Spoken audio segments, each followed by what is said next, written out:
In Tahrir Square last Tuesday, as on many other occasions, when Muslims went down to pray, they were protected by Egypt's Christians.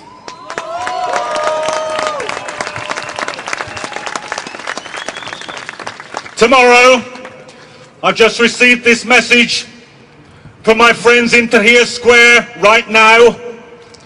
They have decided that tomorrow will be a day for the martyrs, and that a mass, a Christian mass, will be said in Tahrir Square, and the Christians will be protected by the Muslims.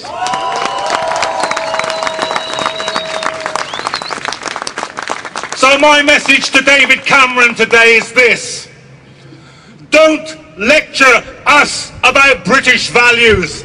I'm interested in Egyptian values. I'm interested in the values of the Egyptian revolution.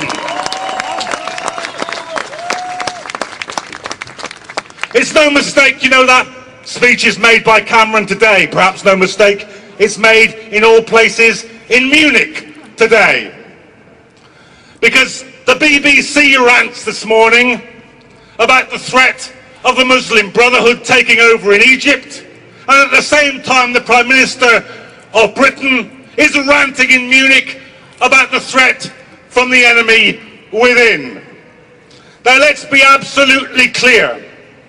What every Muslim I talked to said in Egypt, what every Christian I said to talked in Egypt, what every socialist I talked to said in Egypt, what every trade unionist I talked to in Egypt said, this is a people's revolution against the plutocrats, the murderers, the torturers, the globalizers, the corporations.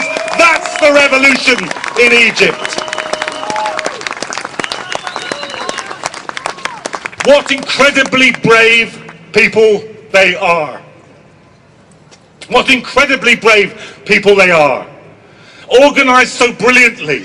When I went into Tahrir Square, as Tarek said, there was cooperation between the army, at least some of the rank and file soldiers. The rank and file soldier, the squad, he asked to see my identity. I showed him my passport. He then passed me over to a woman in a full burqa who searched my bag, apologised and said it's for our own safety. Now I recommend this policy to the British Airports Authority. I would feel safer if instead of searching women in burqas, they allowed women in burqas to do the searching. That would be a value worth having in Britain today. And we all know what the link is between this and war. Because just imagine this for a moment. Just conduct now in your own mind this small thought experiment. What if there had been no war in Iraq? What if there had been no million dead, no occupation? What would now, after Tunis, after Cairo, after Egypt, what would the headline that we would be reading say? I think it would say this: Saddam Hussein's regime shaken to its foundations by mass demonstrations in Baghdad. That's what it would be reading. And that is the way that we would be dealing with all the Arab dictators. It is people power. It is the power of revolution. It is the power of self-organisation, which is the only way that it is worth getting rid of dictators. Now, the Egyptian revolution, as we speak, is on a knife edge. We've seen it this week, the beauty of the revolution occupying Tahrir Square, the ugliness, the depravity, the brutality of those mobs of plainclothes policemen, of hired thugs trying to drive the revolutionaries off the square. And then that fantastically brave response as they pushed them all the way down Tahrir Square and out the exit by the Egyptian Museum. And then yesterday, the masses returning and holding the square.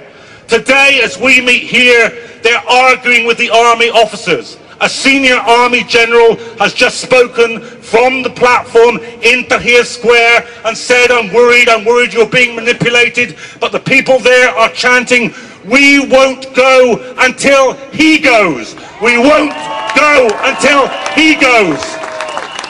The soul, the heart, the existence of the Egyptian revolution is at stake, and every last thing that we can do, every last protest, every last meeting, every last letter, every last message, you must do it, because this revolution is a profound revolution. It can alter the whole imperial architecture of the Middle East. It can deal at one moment the single biggest blow that could be delivered to Islamophobia. It can give a beacon of hope to working people and poor people the globe over.